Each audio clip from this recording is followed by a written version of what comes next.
Why are so many dogs suffering from health issues? Actress Katherine Heigl, who's helped save over 16,000 dogs through her foundation, says she's seeing more issues with dogs' joints, odors, and health than ever before. And after doing a ton of research, she feels there's one place we can look to support any dog's health: their food. So she decided to create something she could actually feel good about feeding her dogs. It's called Superfood Complete. Superfood Complete is made with over 30 of the healthiest ingredients on the planet, including several superfoods vital to your dog's health. Badlands Ranch also sponsors the Jason Heigl Foundation, which has helped rescue thousands of dogs and place them in loving homes. Dogs across America are trying this food and experiencing amazing health benefits. Go to badlandsranch.com/save50 and order right now to get up to 50% off your regular price order with a 90-day money-back guarantee. If you want your dog to experience all these incredible things, go to badlandsranch.com/save50 today. If you're a facilities manager at a warehouse and your HVAC system goes down, it can turn up the heat, literally. But don't sweat it, Grainger has you covered. Grainger offers over 1 million industrial-grade products for all your operations, including warehouse HVAC maintenance. And even better, they offer access to experts and fast delivery, so you and your warehouse can both keep your cool. Call 1-800-GRAINGER, click Grainger.com, or just stop by. Grainger, for the ones who get it done. The following podcast may contain discussions supported by science that may be considered dangerous to some listeners and conspiracy theorists. Discretion is advised. The 3 Down Greencast is brought to you by the Pile of Bones Brewing Company. Home delivery available in Regina at sassbeerdelivery.ca.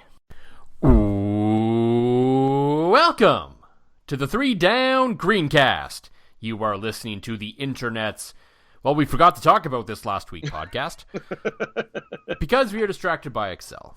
I'm Joel Gasson with John Fraser as usual.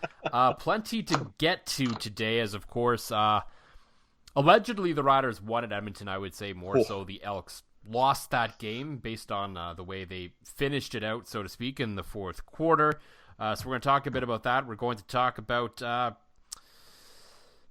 sort of the trajectory and the current state of Cody Fajardo's career and where it may be heading, and just more general talk about the lack of offense from this team, and maybe some more. We'll see what we actually get into today. But if you remember, of course, last week was the Rider bye week, and usually during that time, maybe not every time, because, I mean, there are 3 bye weeks in a year, and it might be a bit much, we do roll out, of course, the Ask John Anything episode, which, again, thank you, John, for being such a good sport about that and having tons of fun with that last week, as usual. Absolutely. I love doing it. But to pull back the curtain a little bit, because we are nothing but honest around here. Yes. Long before we had decided we were going to do AJA Anything last week, John actually had an idea for something he wanted to talk about on this program. Yes.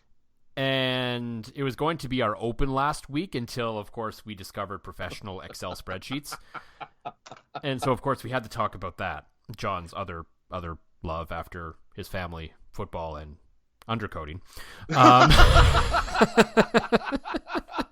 Undercoating might be ahead of football. Depends how long it's been since somebody bought some.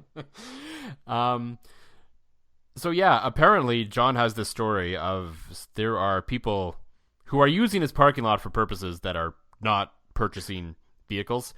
And so this was a conversation we planned on having last week on the open, but then we were naturally sidetracked. So, John, why don't you regale us? First off, to tie it back into my love of Excel, I made a draft playbook for my fantasy football draft tomorrow.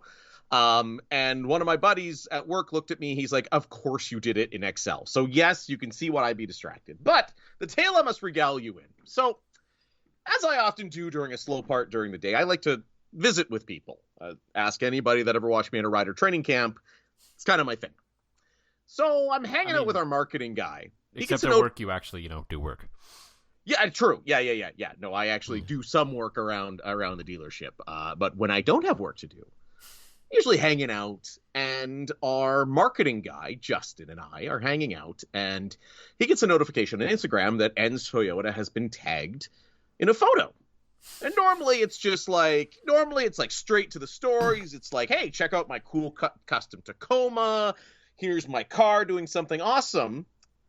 Except this time, it was a scantily clad model on our lot at night.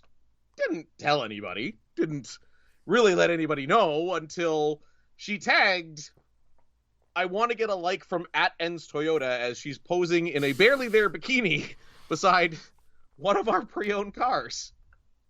To which the marketing guy goes, I'll give her a like. But then it got me thinking, like, of all the places to take lewd photos, it was not nude. It was lewd. And all the power to her. Looks like she's got a successful little side gig, right? I mean, it's if you can afford the camera equipment and the photographer and you just don't have the budget for studio space, that's okay. Apparently our lot is open and has great lighting at night. But yeah, needless to say, not every day you're at work, you get the old Instagram notification of somebody legitimately coming onto our lot. So for research purposes, Justin and I, the scientists that we are, scroll through to, see if this is a common theme. It's like the 4th time she's done this.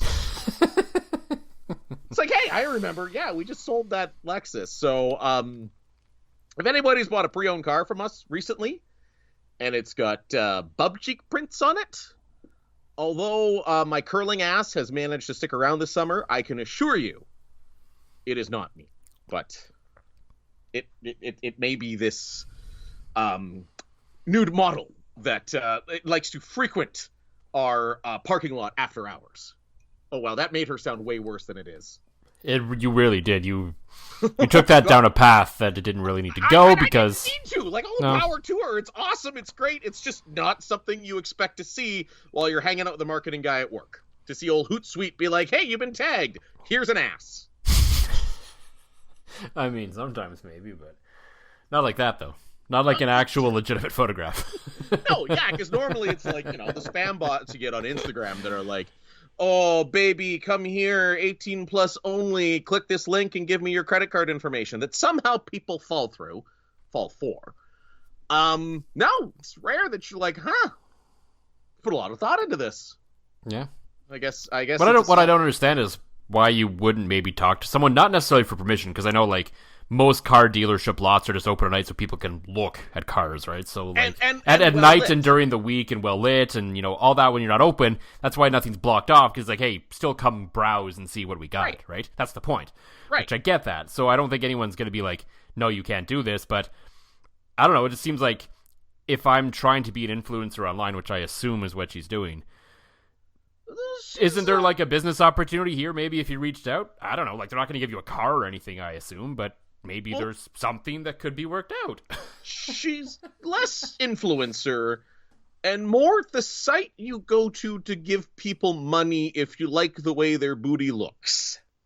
Okay. If you catch my drift. Which, yes, again, awesome. If you're having success with that, all the power to you. That's fantastic. She has a niche of posing with nice cars. So, it's like, I mean, whose dad didn't have, like, some Labatt's blue bikini model by some sort of Ford muscle car, that poster hanging up in their garage, right? I mean, maybe it's a little nostalgia. I still have in my garage a 2011 Montreal Alouettes Grey Cup cheerleaders calendar hanging up there. It seemed way I mean, the better dates are right once every 12 years, right? You know what? That means the dates will be right next year. Or whatever. It's probably 7 years. You know what I mean, though.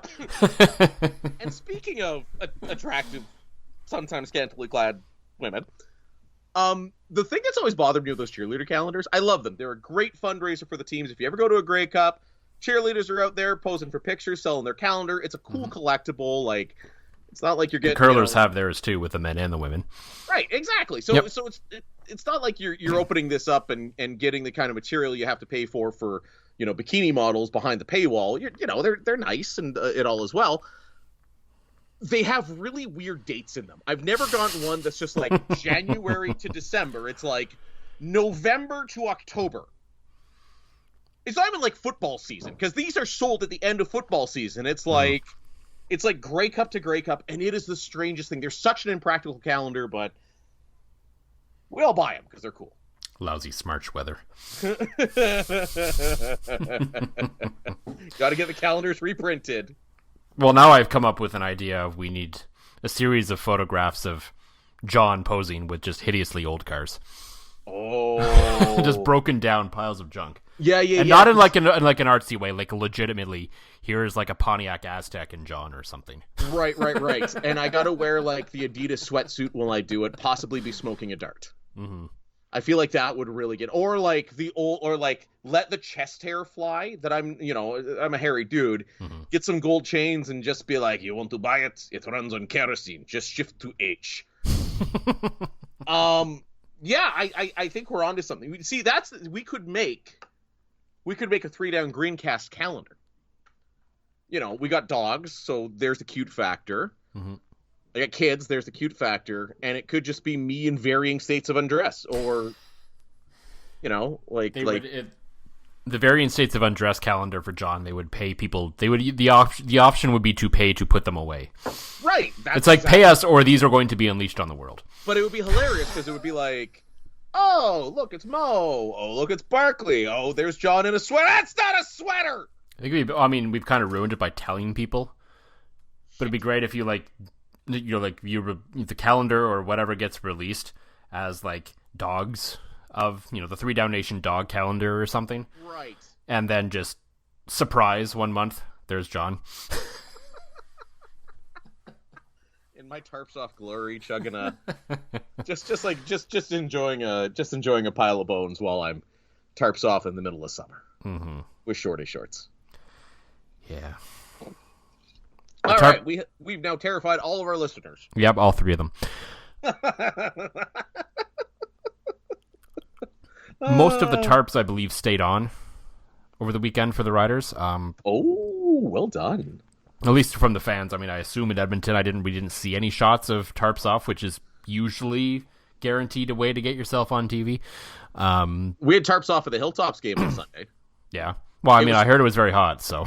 I swear I got heat stroke in the PA booth, so that was not. So there was tarps off, and I feel like that guy was the smartest guy there, because you're right. Had it not been terrifying, I would have done it as well. Mm-hmm. Yeah, of course, we got a lot to talk to about that Rider game, and the fact that they did snap their losing streak, but probably not by their own doing. But nonetheless, a win is, of course. But before we get to all that, as usual, John, for the Pile of Bones Brewing Company, what is in the glass this week? In the glass, as I've mentioned, it is summer, it is tarps off season, and it was on sale at your fine establishment, the Sobeys Liquor Store here in Saskatoon. Well, not specifically your Sobeys Liquor Store. No. The Pile Bones White IPA. The beer that no longer needs an explanation on this podcast. Put it in your face. It is great. That should actually just be the slogan. Put it in your face. It's great. There we go. I could fit right on the right on the grain elevator. Put it in your face. It is great. For me, I went, of course, to visit our friends at the Pile of Bones Brewing last week, anticipating your arrival that, for reasons, did not happen. Yes. And I picked up through buddies Brent and Travis a fresh batch of the Face Melter Dry Hop Sour. That stuff's so good. It was literally canned earlier that day on the 12th. So it's pretty great right now. Really enjoying this batch. It's kind of got that sort of nice little hoppy note that you get from like the non-fruited sours, but it's got kind of a nice little almost like fruit candy taste to it, which is nice. I didn't know it was that fresh when you sent me the photo, because plans changed this weekend.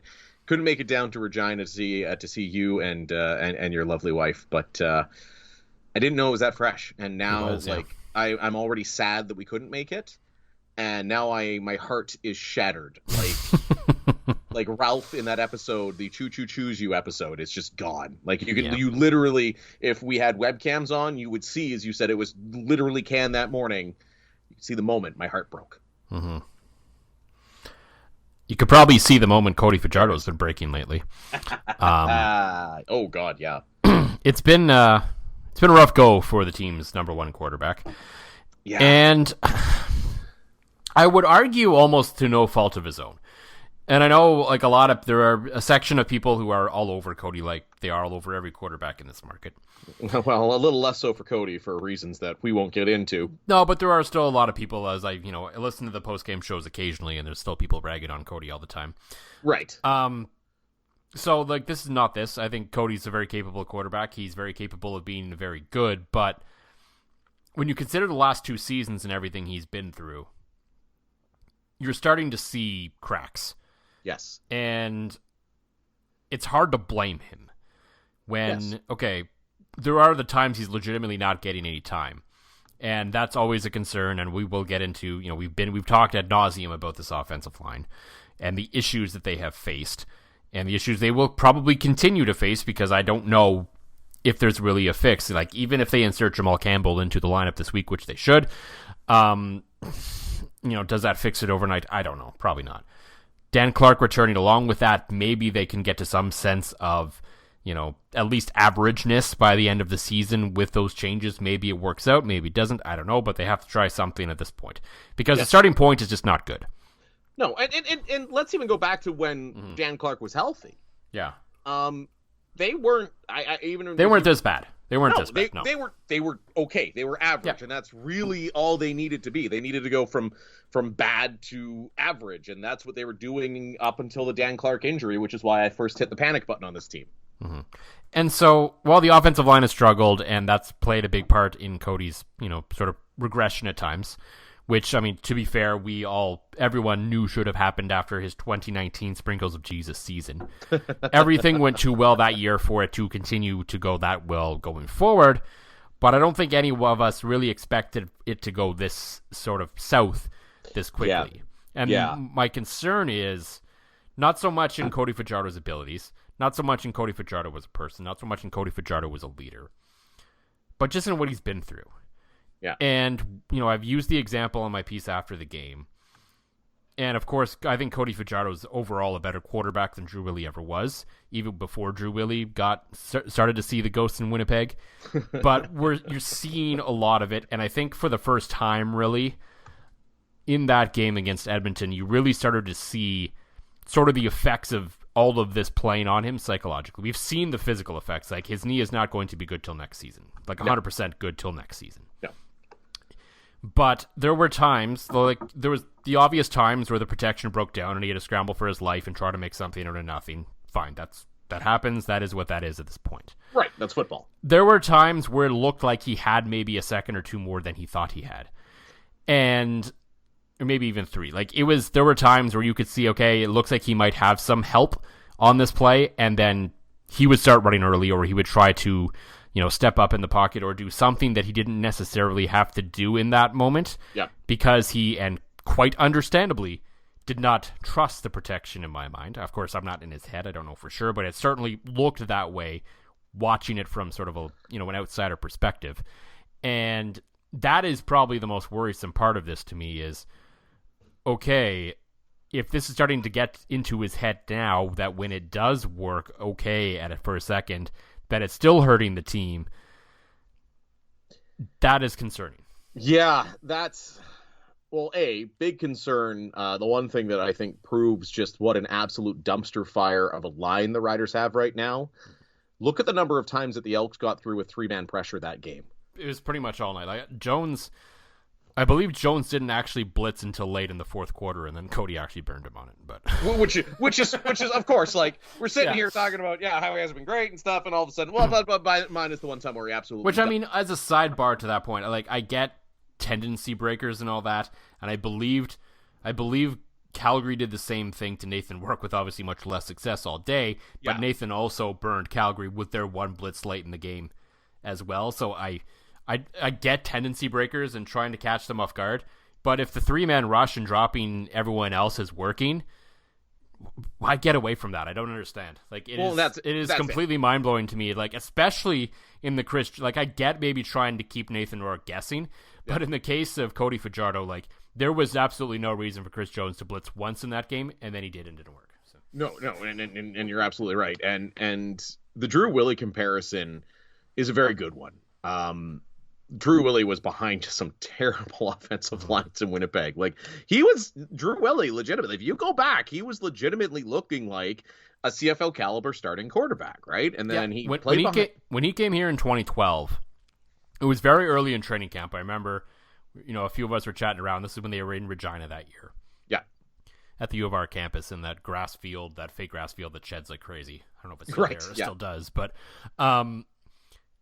and I remember saying, I think it was to Jamie and some guys early on, I'm like, I think Drew Willie's going to be the backup. And I think some people were like, huh? But I was like, and then as time went on, they started seeing it more and more. I don't think he was at number 2 from the start. There, I don't even remember who else was in camp that year, other than I think JT O'Sullivan was there because he got on as number 3. And JT O'Sullivan was just always kind of there for those years. Yeah, and he was a legend that year just to talk to anyway, so it was great. But yeah, like you saw flashes and you saw potential in Drew Willie at the time. He maybe, as the games he started for the Riders were maybe never really mind-blowing. Like there was never a situation where you thought, Drew Willie was the next guy like James Franklin or one of those other guys, or Nick Arbuckle, who hasn't worked out.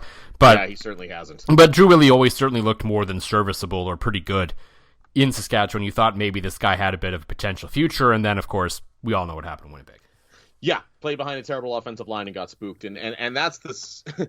And again, as a guy that has watched a lot of bad and very good Bombers football over the years, that when you texted that and put it in your article, like you were absolutely bang on. Like you can tell Cody's worried, he's rushing throws, the biggest sign for me is he's not stepping into a lot of throws. Mm-hmm. Where he got picked off, he kind of threw off his back foot. He didn't step in. He didn't get, he didn't throw a good ball. He wasn't throwing a lot of good balls that night. And the one that he got picked on, the one he got picked on, he wasn't even under pressure at that time. No, he just panicked. The line was actually holding up in that moment. Yeah, he just panicked and floated it, and I mean, it would have been a much different outcome against literally, I think, any other team in the CFL, Ottawa included in that statement. So, again, this is not character assassination. You and I are both on the record of it liking Cody and liking his personality and liking his how honest he is. But yeah, he's got happy feet. He looks nervous. He looks like he's waiting to get walloped. And I think, again, this comes back to with how little faith they clearly have in Mason Fine and Jake Dola Bananas or whatever his name is. Like at some point, does Dickinson and Moss not have to say, okay, Cody, you're clearly hurt worse than you're telling us. We need to put Mason Fine in. Well, I don't think against Edmonton there was an issue with the pain in his knee. No, I don't think so. He was moving well. He rushed for 50 yards, which I believe is a season high, or at least his best since week 1. But it's the way he's floating those balls out. Like you can tell, like he's hesitating. He's not getting, like, compare him to Taylor Cornelius right now. Like the way Cornelius can just balls, and even Zach Collaros and to a lesser degree Bo Levi Mitchell. Like when the ball comes out, it's got some sizzle on it. It just looks like Cody's ball doesn't have a lot of sizzle on it, and that's from it seems like he's scared to put any weight on that knee when really push comes to shove, right? And again, looking at him directly compared to Taylor Cornelius, and I've been known for terrible takes about quarterbacks right here in this very space, but I'd take Taylor Cornelius over Cody Fajardo right now. Like if right Edmonton now with this very time for like a short period window, sure, maybe. Well, I think moving forward, I think if Chris Jones phoned up Jeremy O'Day, if I'm Jeremy O'Day and Chris Jones phones up and he accidentally calls me instead of whatever person he was trying to hit on, I think I would say, yeah, let's do it. And I think you do it in a heartbeat. And I think the Riders would be better off moving forward. I think there might be some growing pains, as you saw with Taylor Cornelius.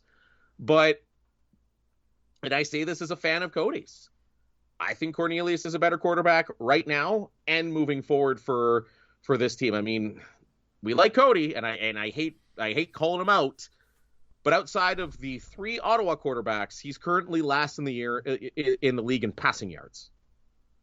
That's you can't have that.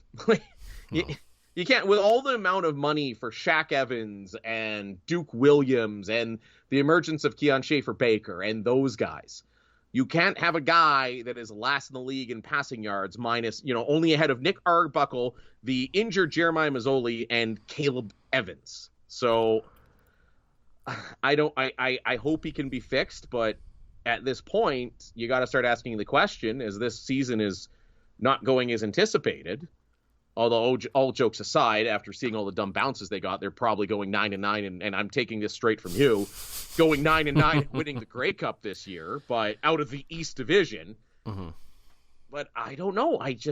This has been Cody's team now for 3 years, and it seems like it moves backwards every year, again, by no fault of his, by the fault of the team around him, and I hate to say it, this team is built, and the money that they're paying him and the money that they're paying receivers, they, skimped out on the offensive line a little bit to give him those weapons and give him those options, because that's what they kept talking about last year, and he's not doing anything with them. And let's face it, they were very close to losing that game in Edmonton. Like we're talking a bounce or two when they lose that. Yeah, I mean, in fairness, the two of the money receivers are currently not playing and haven't been playing for most of the year. So that's, there's nothing you can really do about that in terms of how much they're being, the output of, what you're paying your receivers for what you're getting maybe is a little skewed in Saskatchewan because two of the guys aren't playing, one hasn't played all year. Right. So that's certainly a part of it. I don't think I can agree with you on Taylor Cornelius. I don't really get what some people see in him. Yeah, he can throw the ball hard. He's moving around a bit better now. To me, he's kind of McLeod Bethel Thompson that can run a bit. I don't think you're really going to get much more out of him. I don't think he's a guy that's really going to lead you to greatness. So I see flashes. To me, it's that quick release. Like the way that he can throw a deep ball so quick. He doesn't have to wind up. It's just boom, it's out of there. Like this, he can be under pressure and boom, get that ball out to basically anywhere on the field, right? And it reminds me a little bit of a young Bo Levi Mitchell. Because that's used to be Bo Levi's thing. You'd think you had him. You think you had Bo Levi Mitchell running for his life, pressure coming everywhere, everybody covered, one guy gets open, boom, it's 30 yards downfield and another massive first down. I see that same physical ability with Taylor Cornelius, and let's face it, at the end of the day, he's one weird handoff away from basically scoring 30 on this very, very good Rider defense. Like, the defense did their job, and he still almost beat them. Yeah, I mean, well, he beat them because the offense can't really do much of anything.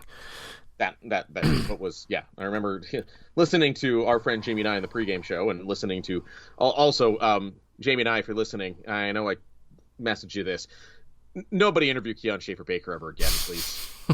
The man was a living cliche. It was like, if you wanted every sports cliche in an interview, you need to go back and listen to the Green Zone pregame show, because Jamie's interview with him was just like, knowing Jamie a little bit, I could almost just feel him tensing up and like either really enjoying all the cliches or just hating that he couldn't get a good damn answer out of him. But I digress. Yeah, and the Riders are still looking for a good damn answer in terms of their offense, and we can talk as much as we want about Cody Fajardo, and there's certainly, it was a quarterback-driven sport. I know people love to say it's a quarterback-driven league, but it's a quarterback-driven sport. Oh, yeah, 100%. And that's a big part of, everything that's going on the offensive line, but at the same time, when it's not one thing, it remains another. And we've talked about this a lot here, where okay, there was lots of times where Cody was under pressure, especially when he's only against a three-man rush, and there was times where he was, getting little happy feet and acting out in ways that he didn't need to in that moment in time. But there were other times where that didn't happen. He was getting his protection, but he still had nowhere to go. Right. And that's also problematic, and I don't know what this comes down to, whether that's, sort of the issue with the receivers, whether it's an issue with coaching, whether it's an issue with whatever the case may be. But it just remains the fact that just about everything on this offense, except Jamal Morrow, who continues to not get the ball as much as he should, consistently throughout the game, is broken.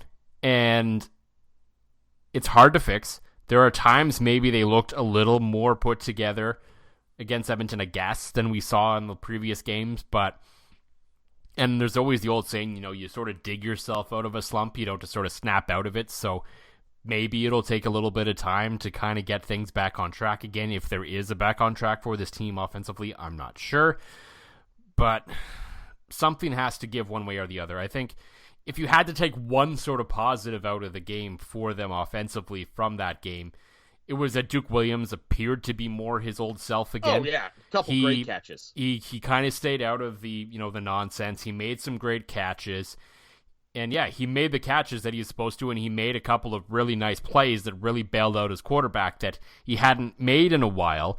So if that starts to turn around, and it's not instantly going to make them a great offense, but if Duke Williams can at least start earning most of his salary like he hasn't been for a good chunk of this year now, that will make a big difference for this offense. Yeah, well, the other thing, too, and you mentioned Morrow, and I go back to one of our episodes, they were either it was early in the season, when it looked like that this team had found an identity that was working for them.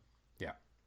When they were just running the ball really well. Well, and they did it for like the first 2 series and scored 8 points. Yeah, and I don't get it. They get away from it so quickly. Like, you are not a flashy team. You might spend some money on some flashy toys, but you're not a flashy team. And it boggles my mind how, and I'm never going to say that either of us try to proclaim that we know more than anybody in football, but no. And I mean, it is the CFL. You're still probably going to pass at least 55-60% of the time, but 100%. But when you had so much success being a run-first team, which again, you look at Winnipeg, look at Calgary, to a little bit lesser, you look at BC, they're run-first teams, even Toronto, and they're doing pretty okay, right? So I don't know how it seems like they have the ingredients for that, and they just can't figure out how to push it together, or at least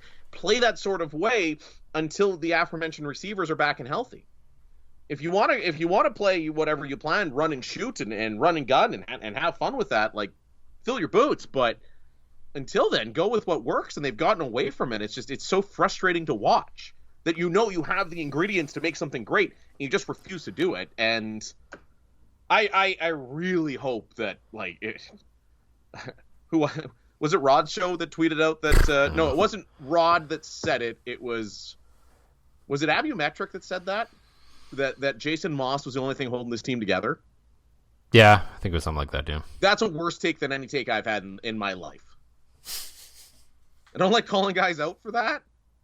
Abu's a great guy. That is a worse take than my Johnny Manziel quote. Take.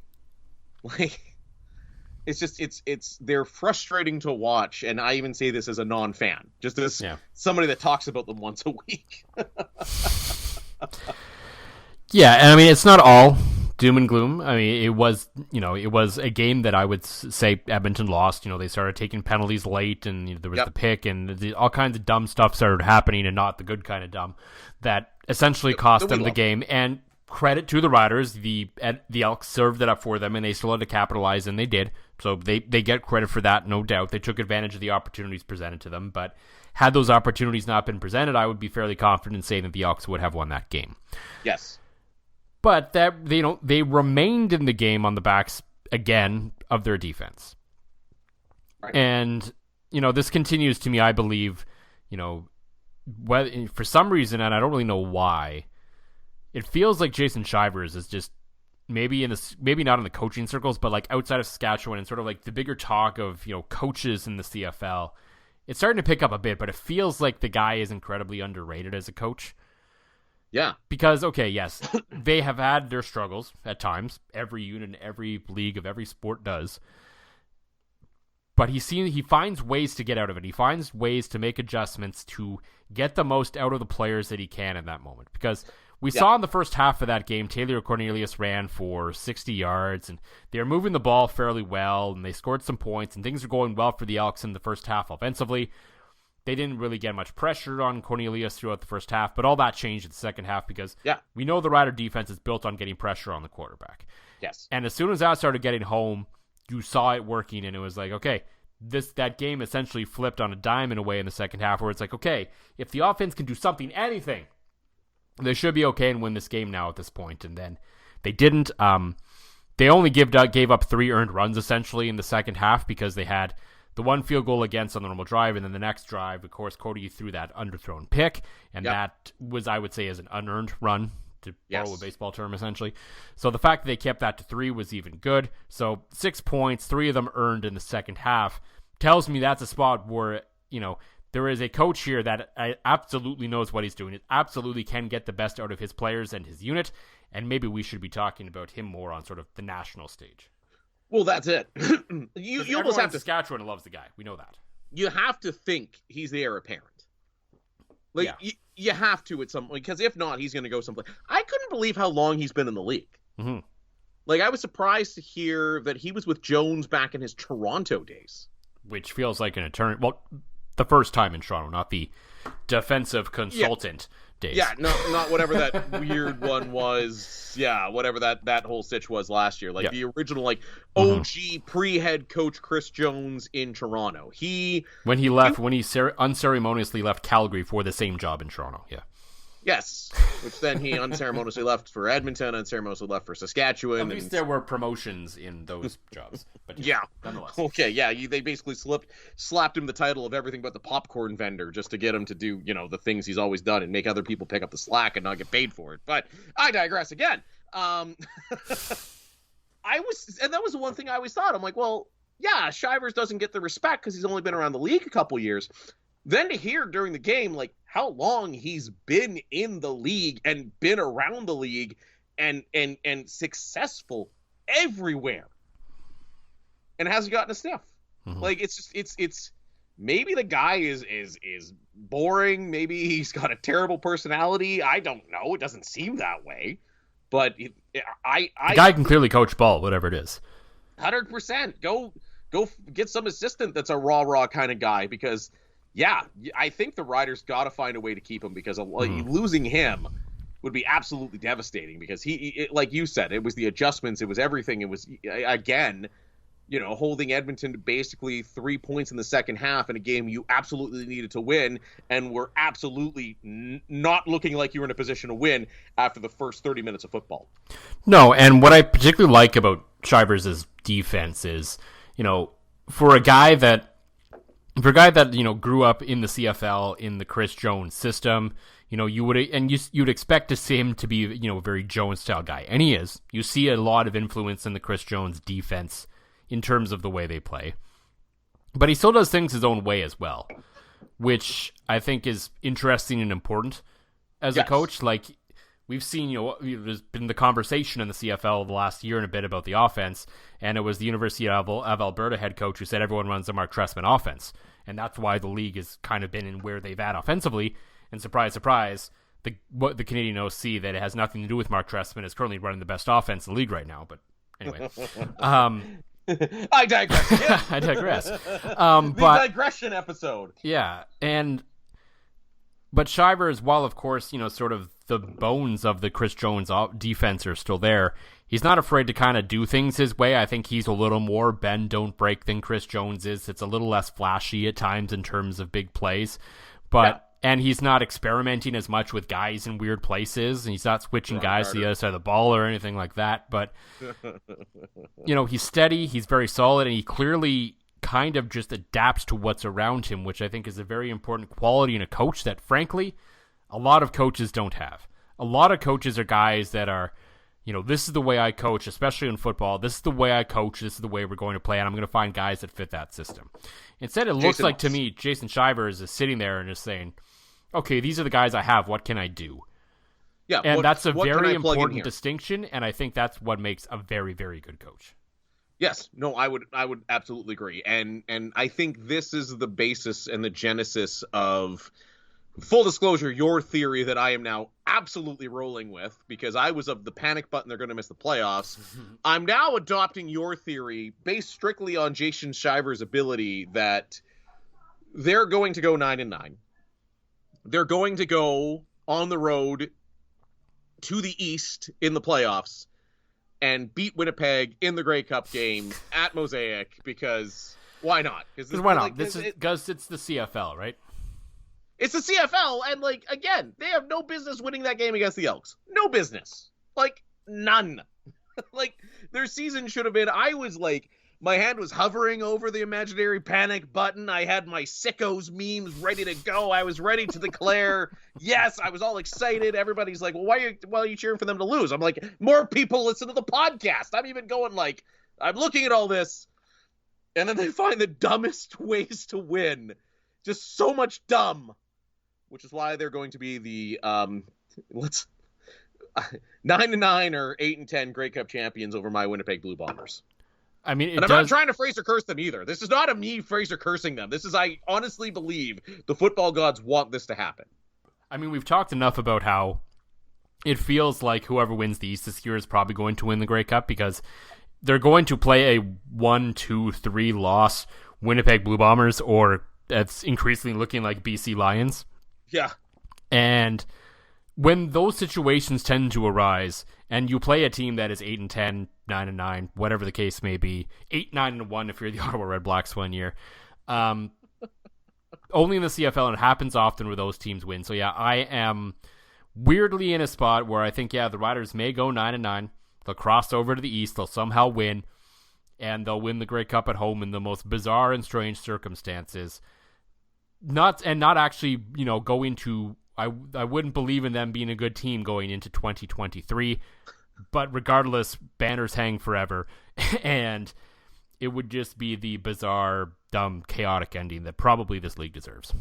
I feel like I almost look forward to that episode, possibly the night of the Grey Cup.